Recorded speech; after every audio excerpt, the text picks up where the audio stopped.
I'm going to show you how to test a doorbell transformer with a multi-tester if you have one. There's my old transformer, which I know isn't working because my doorbell and front address light stopped working.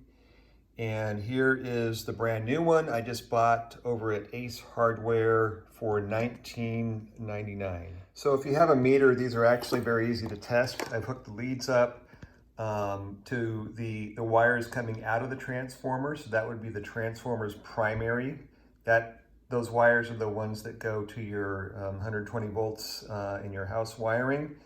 And you can see I've got the meter on 200 ohm range, and the one there indicates an open circuit.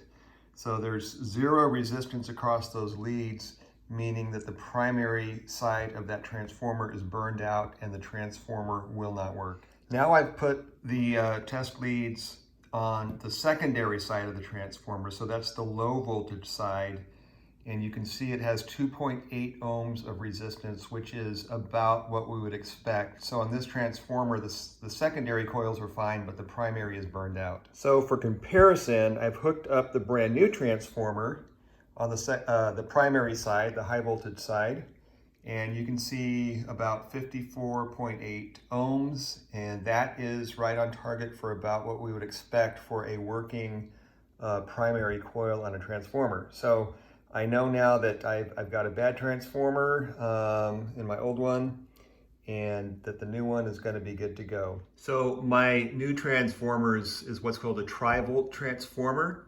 So it has 3 different ways you can hook up a circuit here.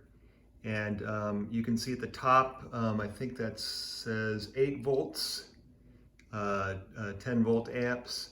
So if you connect it to those 2 terminals that those arrows are indicating, you would get 8 volts. You can use the 2 on the right to get 16 volts, or if you use the far right and far left, you get 24 volts with 20 volt amps. That's the circuit you'd want to use if you have like a Ring type video doorbell. I got this in case I ever decide I'm going to install something like that, but for now I'm just going to use the ones on the left and middle, because all I need is 8 volts for my doorbell and my front door sign. So this is just to document what you can expect for resistance on the secondary of a tri-volt transformer. On the 8 volt connections there, I've got 1.4 ohms. And on the 16 volt terminals, I've got 2.5 ohms. So on the 24 volt terminals, we've got 3.2 ohms. So that's all of the expected resistance you would expect to find in the secondary coils. If you found this helpful at all, please hit the like button. I appreciate it.